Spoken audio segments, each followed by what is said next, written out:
Coming up on Techzilla, Patrick is on vacation and Kevin Rose is here to fill the void. How to upscale SD video onto your HD TV, and what's the ideal way to partition a super huge hard drive. All that plus a website that gives you things for free. Honest, no lie.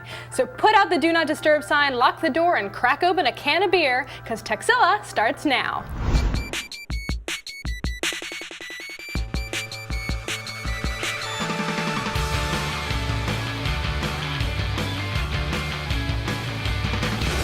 This episode of Techzilla is made possible by Squarespace, GoDaddy.com, and Gamefly.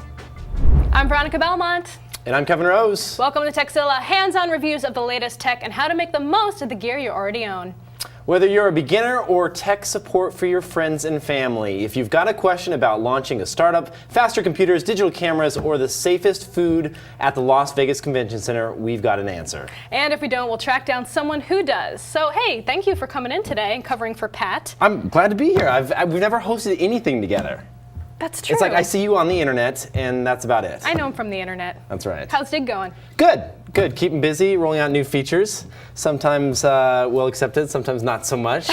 But lots of controversy going on lately. But hey, as long as they're talking about you, that's right, right? Exactly. But we're having fun. Well, anyhow, Kevin, now you're a big time Twitter user. You I have am. like what, 4 bajillion followers? Not give or as many take? as you. Do you have you more? have more than I do. You had like 10,000, and all of a sudden you have like 450,000. Well, you know, suggested users list helps. Something tells me It helps a that little you're bit. going to overtake me It's just any day because there's now. so many people watching Techzilla. That's it. It's all those millions of people watching Techzilla. They wanted to help us out by following us on Twitter That's as right. well. You're an internet superstar. That's my story, and I'm sticking to it. So I hear you've been using that Seismic desktop app. Yes, this is something new. Have you played around? Well, first of all, tell me about which client you use. What's your main Twitter client? You know, primarily I use the web, but I've Okay. been using TweetDeck a lot lately. I've also used Twirl in the past. Okay. And I actually just downloaded the Seismic desktop. I signed up for Team Seismic. Is that what you have to Right. sign up to do before they'll send you the code or Yeah, whatever? yeah, it's kind of like an invite-only thing right now, but I think they're sending out codes to everyone, so that doesn't really even matter. So Yeah. if you just sign up, you get a code with the download link. Nice. But this is Loic, who's the guy behind Seismic and actually Twirl. It's the same company. Right, they bought them last year. Right, exactly. So they're deciding to roll Twirl into Seismic Desktop. So Twirl's going away. Okay. This is the new application. This is a desktop preview, so it is kind of like early days. It's a little buggy. Things crash. So keep And that it in runs mind. on Adobe Air, right? Right, exactly. So it's on Adobe Air, so you can run it on Windows, Mac, and then Linux as well. And essentially, it's kind of, I mean, it looks a lot like TweetDeck. TweetDeck, yeah. So when you launch it, you're going to see here on the left-hand side, there's a bunch of different tabs. Your home is just kind of your stream as it's coming in with @replies. You can click @replies, and it'll open up the window here, and then you can take that and pin it anywhere that you want inside of this interface. Oh, so that's how you pick which extra columns you want to see. Right, exactly. So I can go in and say, let's do a search. I'll type in Techzilla. Search down in the lower left-hand corner, click search. Oh, search was already made. I'll double click it here, and then boom, there's Techzilla. It pulls it up, so I can get a little preview of that search. And then if I click this little arrow up here in the upper right of the window, it will pin it to the top. So there you have it also as one of the views. And you can choose, okay, I want to pin searches, I want to pin groups of users, or just like a customized view, like just my @replies or my sent messages or my private message or whatever it may be. Yeah, and they do groups as well, which is really handy. I know a few other Twitter clients have used groups in the past, but I like how they have it in the sidebar there, so you can just click it and see everything right off the bat. Do you have like, the reason I set up groups is because you always have like that one person that you've added, and they tweet like a ton, and you're like, you don't want to go to them and be like, okay, you know, you shouldn't be tweeting that much, but you want to keep them as a friend because you don't want to unfriend someone, right? No, it's hard Unfollow to do. them. It's like socially unacceptable. But you can go in and create a group and say like, I just don't want to follow this person, right? So Right. that helps out a lot. What I do like is what's a little bit different than TweetDeck is that it does a couple different things. One, if you click on share an image, it'll say, okay, do you want to use TwitPic, or it gives you a drop down of other sources. TwitPic's like the default. Or you can click webcam, and that will launch your webcam right here. And then I can take a picture, and then it will instantly post it and save it and upload it to TwitPic. Yeah, so, you can drag photos into that little square there as well. yeah, it's pretty awesome. So I think it's a good app. It's kind of their first version of it. It's still a little bit buggy, but I like the fact that Seesmic as a company is moving away from just like, because they were all about creating videos on the web and short little videos and having conversation around video.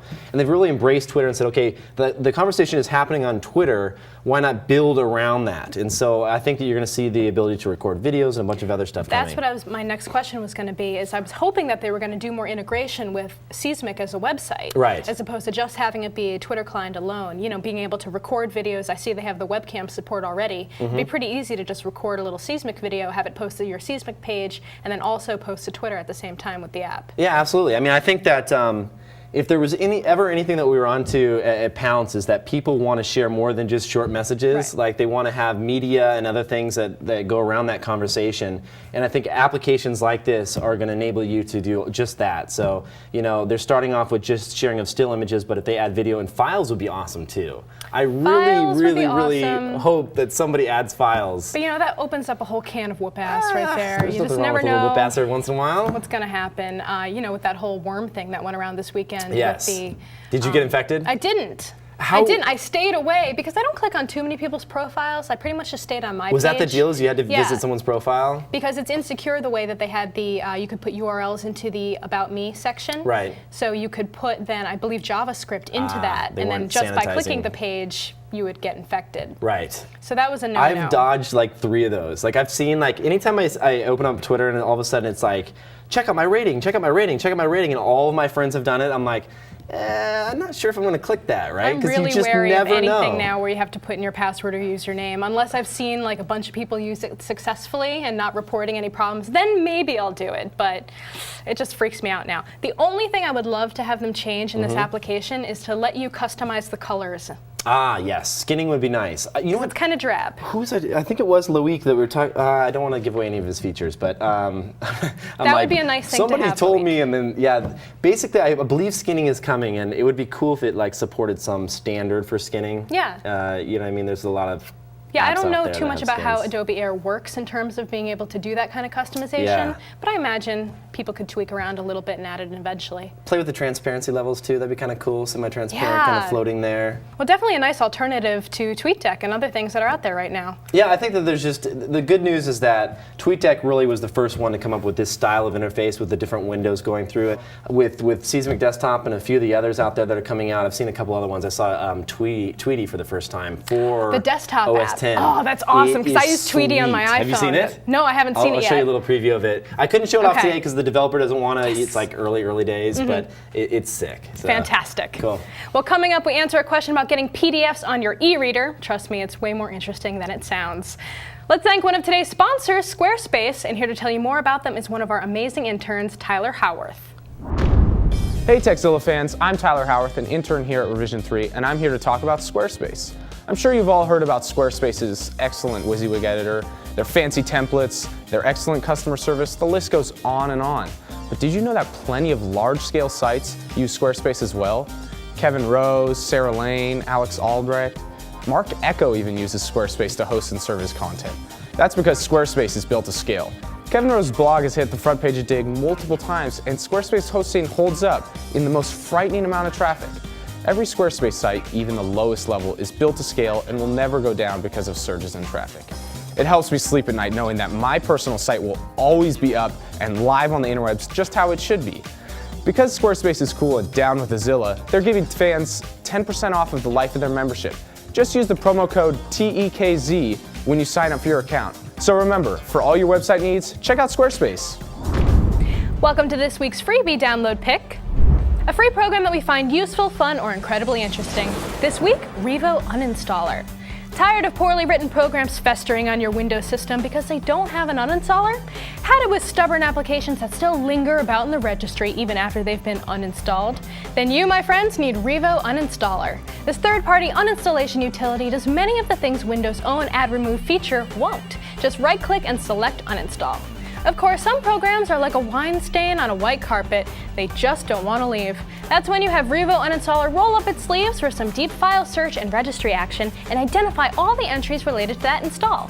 Revo Uninstaller also features the ability to run a Google search on an unwanted app, open up its file location, or open up its registry entries. Plus, Revo Uninstaller includes powerful file cleaning tools for your system, Microsoft Office, and your web browsers, removing all traces of personal information. So if your own Windows application remover isn't cutting it, just give Revo Uninstaller a try.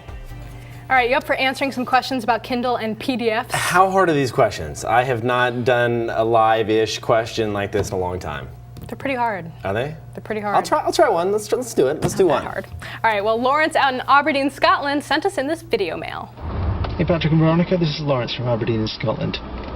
My life in and out of work right now is pretty nomadic, and as a result I'm trying to keep things to a minimum. I often find myself reading quite a lot of PDF files stuck in front of a computer screen for both work and leisure. What I want to try and do is try and branch away from that with these e-readers that are coming onto the market, be it the Kindle 2, the Sony e-reader, any others that you care to mention. What I want to try and find out is also what their support for PDF files is like, as I've got stacks of these. So Amazon has kind of a weird system. So it costs 10 cents for you to convert a PDF file over the Kindle so you can read them on your device. Which is a big deal because I've seen a lot of these sites online are now offering like free PDFs for like public domain type stuff, right? Yeah. But why not just give it away? I don't.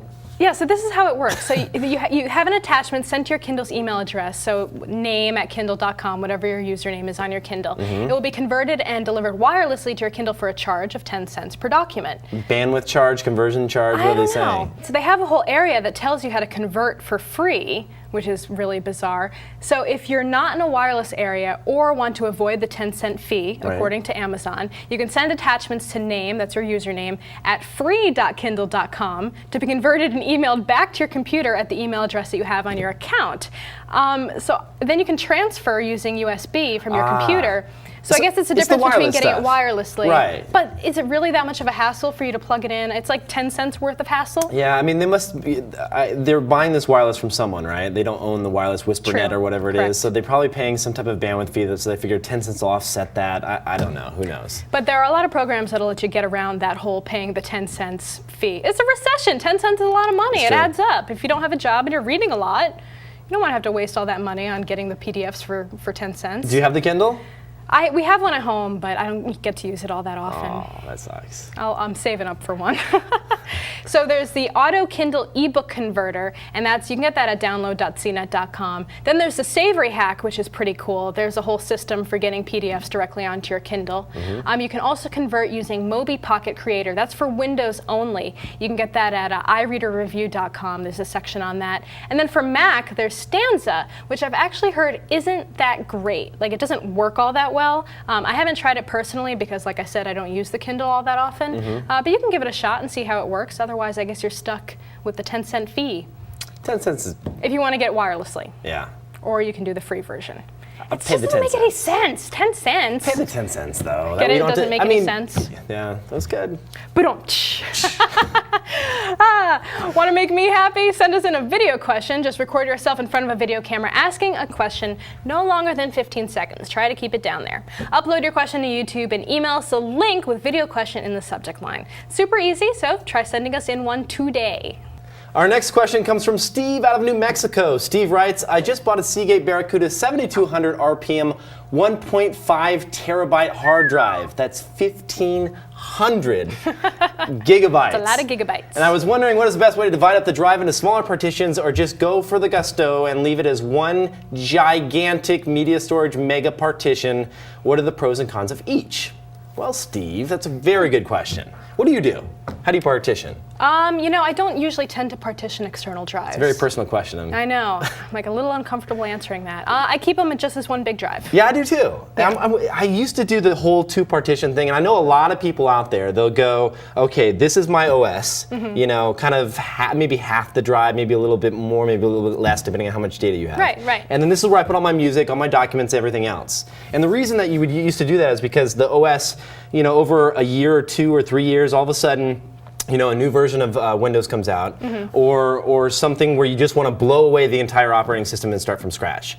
Well, rather than have to go, okay, well now it's time to back up my data and all of that, you could just go and do that reinstall, leave your data where it's at, and then hopefully go and point everything to the right locations afterwards. But it's kind of different if you're doing different file systems. Right. I mean, then you definitely want to have the separate partitions. That gets a little bit trickier. So it's really up to the user and how they want to set this up. I recommend personally on Windows keeping that separate partition unless you have an external backup storage device. Because if you have an external backup, then it really doesn't matter, right? Because you have all your data and you can just copy it back over. But if you're like me and you do screw up the operating system every couple of years, I would say, how often do you reformat? Do you, well, first of all, Never. Your Mac? Yeah. Oh, so you're like me. No, You I just never- buy a new computer every 2 years. Do you really? No, not really. I'm actually my battery has been kind of kaputting. I think it has something to do with the energy systems in my laptop right now because the laptop dies The after energy like systems. Did I just make that up? No, I love that. It sounds very like Voltron or Transformers, The like the energy energy cubes. systems. The The energy cube. cubes in my computer. No, I don't know what's happening to it because it's not. I don't think it's the battery dying. Right. Because we've switched out the battery and it just gets to a point where after 5 minutes of it not being plugged in, it just dies. That's like a motherboard kind of thing Right. going So I think on. it's something to do with it's just going to keep frying batteries no matter how many times I replace. So you're them. ready for a new computer. I'm pretty much ready for a new computer at this See, point. I use Time Capsule at home. I know your question was about Windows, and we're kind of going on a Mac tangent a little bit, but Time Gee, I'm Capsule. so shocked that we're going on a I Mac know. tangent right now. But it'll back up all of your data, and there are similar applications you can get for Windows that'll back up all of your data and keep it in like up to date and in sync off of your computer. Right. And if that's the case, then I just say keep it one big ass. Can I say ass on here? You can say ass. One big ass partition, and then you know if you ever need to, you can jump back to your data that's on that backup. You should always have a backup because you never know, and knowing's half the battle. Knowing. G.I. Joe. Yeah, one last thing about backups. Just make sure you don't use that separate partition as a backup because it could be dangerous. Right. bad- OneDrive bad goes, situation. everything goes. Exactly. So coming up next, a site where you can get things for free. I wouldn't lie to you. It is that time again, friends, to thank one of our sponsors, GameFly. GameFly is the largest online video game rental service and offers you a choice of over 6,000 new and classic titles across all consoles and handhelds. Monthly plans start at just $15.95 a month, and GameFly members can rent 1 to 4 games at a time and keep them as long as they like. There are no late fees, due dates, and shipping is always free. And once you're done playing a game, you can send it back to GameFly, and they will send you the next available game on your list. You can't beat it. And if you really like the game you're playing, simply click Keep It on the game website, the GameFly website, and the game is yours at a discounted price. GameFly will even mail you the case and manuals free of charge. Plus, Tekzilla fans get a 2-week free trial when they go to gamefly.com/Tekzilla. Make sure to do that because otherwise you don't get any free trial, and everybody likes a good free trial. Some restrictions apply. Make sure to see the site for details. Welcome to another website we just can't get enough of. A website that we just can't stay away from because it's too useful, too funny, or just too darn irresistible. Today's pick, giveawayaday.com. You like free stuff, right?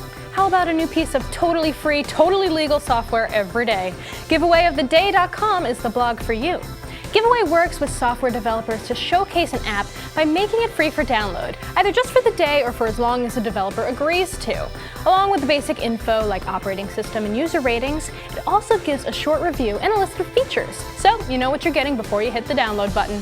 While we didn't go back through all of their archives, it seems that the site is primarily for Windows users.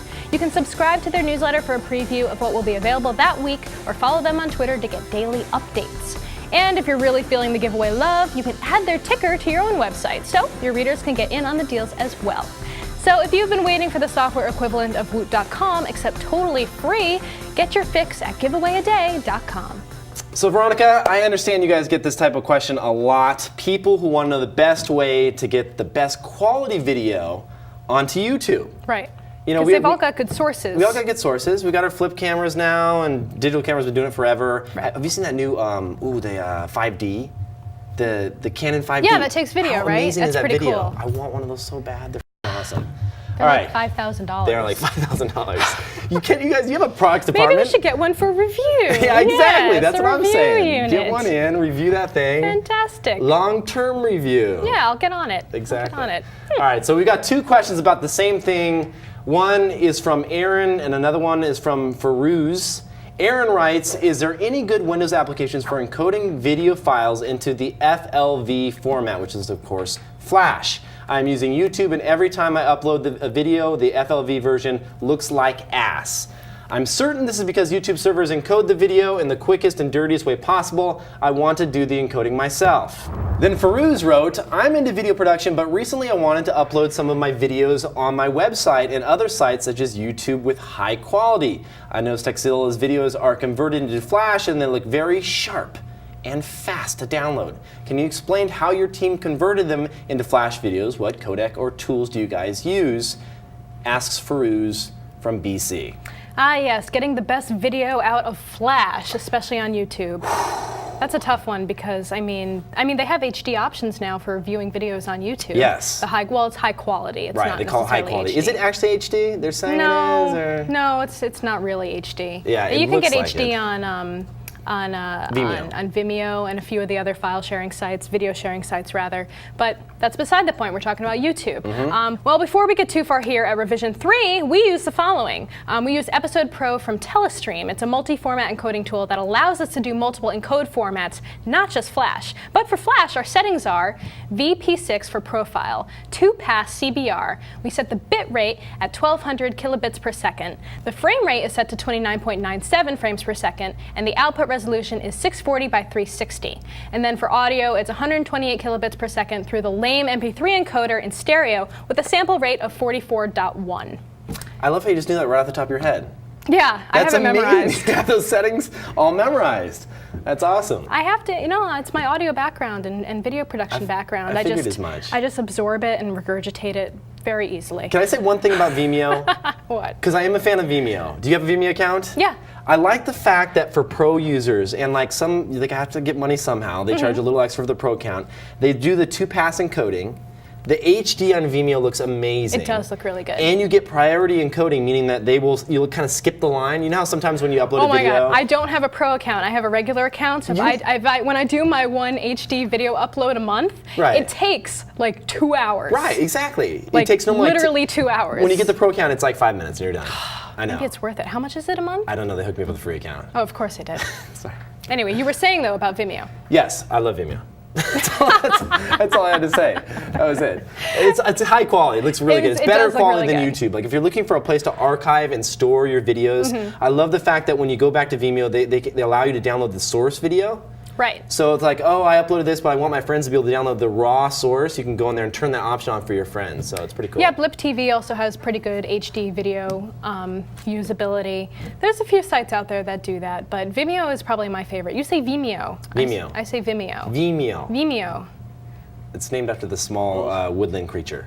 Oh, really? No, I just. I'm like, what kind of woodland creature is The that? little Vimeo. I went to pet one. Now the thing for YouTube videos, you don't want to send the flash encodes. They do not, I believe, post any video up without re-encoding it first. This is partially because all the specs need to be the same in order for the consistent quality, if you Crappy. can call it that, Right. of YouTube. Off YouTube's site, they recommend that you do the least amount of transcoding as possible. Each time you transcode, you of course diminish the quality a little bit. Ideally, they'd like to see resolution of 1280 by 720, which is 16.9 HD, and 640 by 480, 4:3 SD.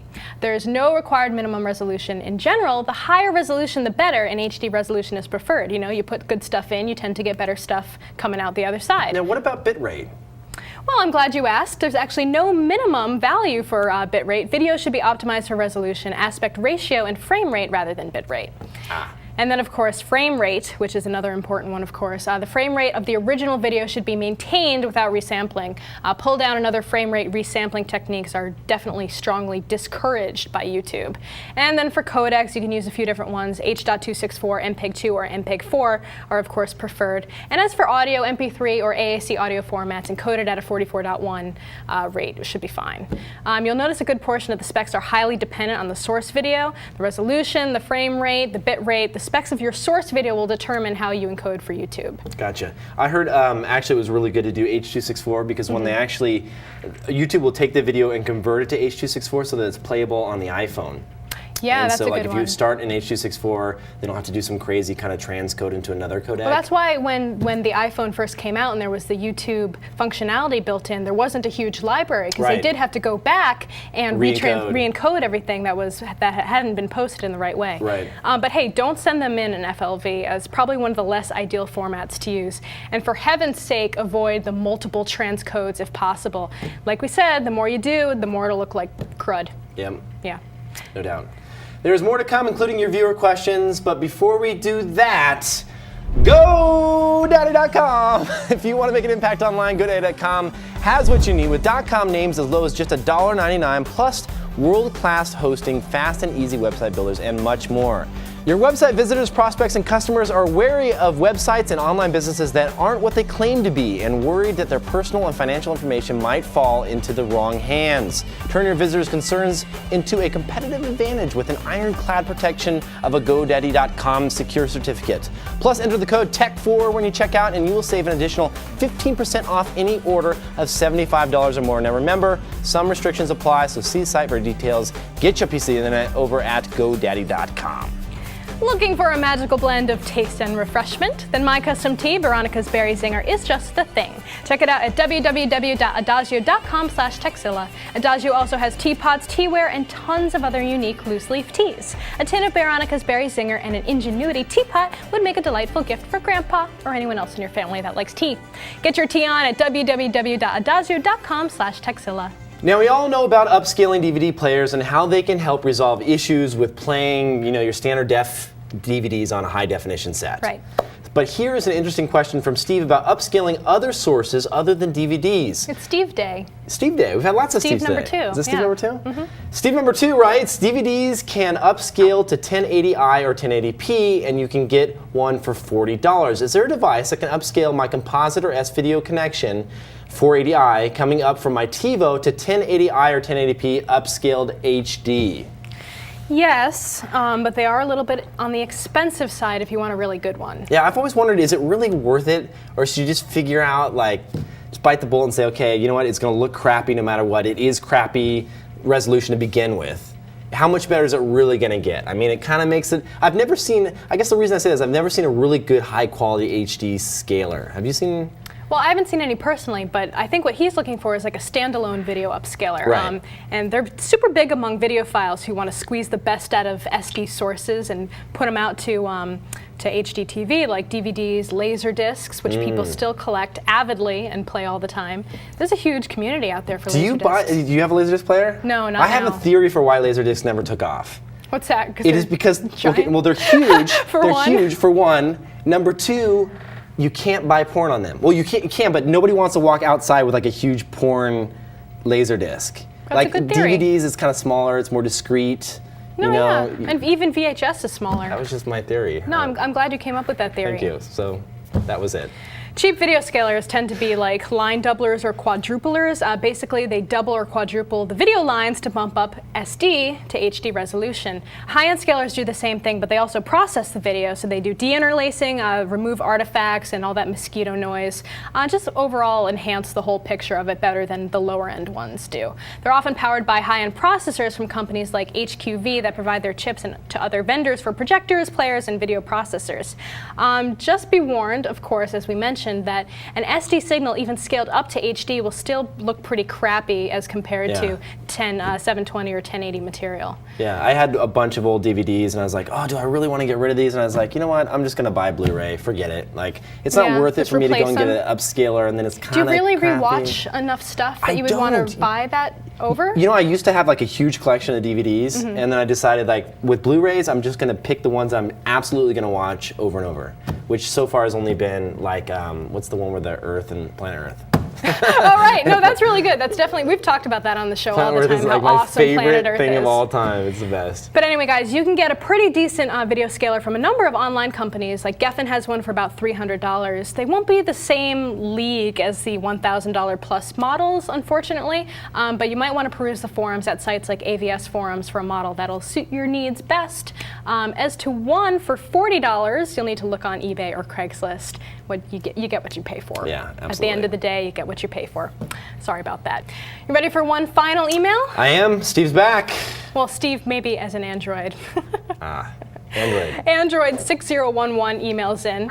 I'm looking to digitize my family's print photos. They're mostly 4x6. I want high quality scans that won't leave me with grainy results. My current 600 DPI scanner just isn't doing it for me, so what should I look for in a new scanner?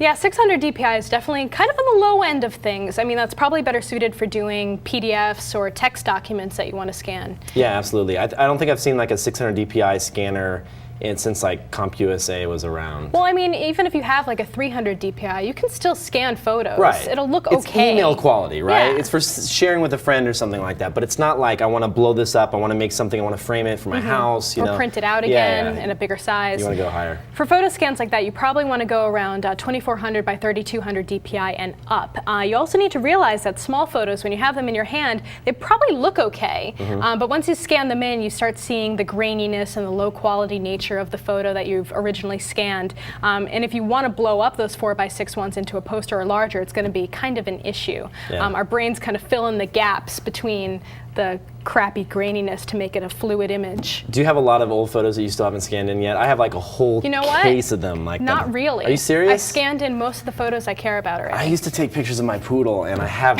no. I'm dead serious. She passed away. I'm sorry. Cherie, rest in peace. But I still have all this big stack of poodle. I shouldn't even be telling this story on the show. No, it's actually. okay. But Okay, it's cathartic. I'd Go like to ahead. have them someday in digital form, so I could be like, oh, it's my poodle. I enjoyed it. I didn't pick the poodle. It was my mom's poodle, and then it was passed on to me as a family dog. You don't have to justify And then it. There's I nothing like wrong poodles. with poodles. They're I very gave her a proud mohawk. dogs. They're very smart. They are very. I gave her a mohawk one time too. That's awesome. Yeah, it was awesome. Anyway. That was quite a tangent. Don't worry, we're good. We're still on this. right. If you have negatives laying around, and this is good for you too if you happen to have those negatives of your poodle, when you get your photos processed at like Walgreens and such, they'll throw in those negatives totally free of charge. And you can scan those in for an even better representation of the original, and you won't be at the mercy of how the film developer decides to do it or how they tweaked it. Got the real, actual originals right there. If you do have negatives, you can make sure the scanner comes with a film negative attachment. Most of them do. Sometimes they're actually even built into the top closing part of the bed Yeah, right I've there. seen So you those. just slide them in. It's no problem at all. So when you scan the image, it's not going to be crooked or askew, anything like that. If you want the best from negatives, or if you're doing archiving of slides and negatives, you might want to invest in a film scanner. A bunch of companies like Nikon actually have them, and they're made for film specifically. They have a high true optical DPI and bit depth plus special glass to limit distortion. Yeah, I've seen the Nikon one. It actually sucks in the tray, like the negatives in. It's pretty cool. It's like a dedicated machine. That's all it does. It's pretty Yeah, awesome. those are mostly for like archival stuff. Yeah. And they're gonna run you like $1,000. That's a lot of money. So probably not the thing you're going to want to use if you're just, trying to archive some family pictures. But, if you're really into it, or if you have tons and tons of poodle photos, that might be the way to go. If somebody's out there that can archive or send me, I'll send. No, I don't want You're to send lazy webbing your poodle photos. I'm just saying. It's Lazy a lot of webbing work your to do to poodle get the. photos. Anyway, thanks for having me on the show. You're welcome. I just said poodle photos. say poodle photos 5 times I'm not even gonna fast. try it. And then you'll see how hard my job is. Yes. Well, thank you for coming on. Yeah, thanks everybody for watching, and also you guys can take questions via email. Do you not? We do take questions via electronic mail. Electronic mail.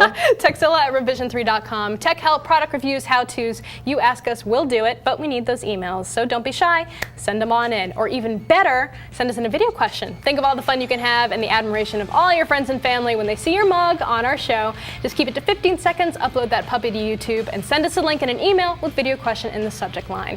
And hey, don't forget to check out the Totally Rad Show with your pal Alex. That's right. Yeah, it's a pretty good show. Last year, the Totally Rad Show was the winner of a People's Choice Award at the 2008 Webby Awards. And this year, on April 14th, TRS will feature the exclusive announcement of the nominees for awards in this year's Webbies. Be sure to watch to see what internet TV shows are nominated. In addition to that exciting news, Jeff, Dan, and Alex will be checking out Seth Rogen's new movie, Observe and Report, and a couple of huge releases on the PS3 and Wii. Catch new episodes every Tuesday. And as always, you can visit our forums at revision3.com/forum. Share your thoughts, ideas, or comments with other fans of the show. So thanks so much for watching, and special thanks, of course, to Kevin for joining us here today. Thanks for having me. I'm Kevin Rose. I'm Veronica Belmont. Until next time, you've been watching Techzilla.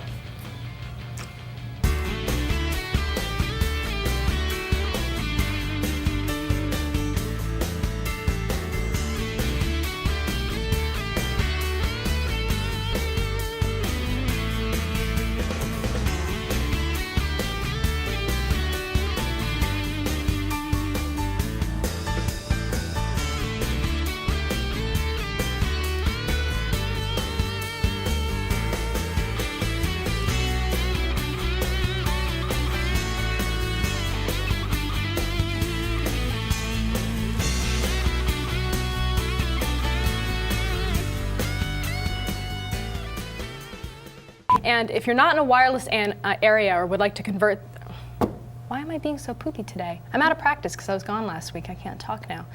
Even mail you.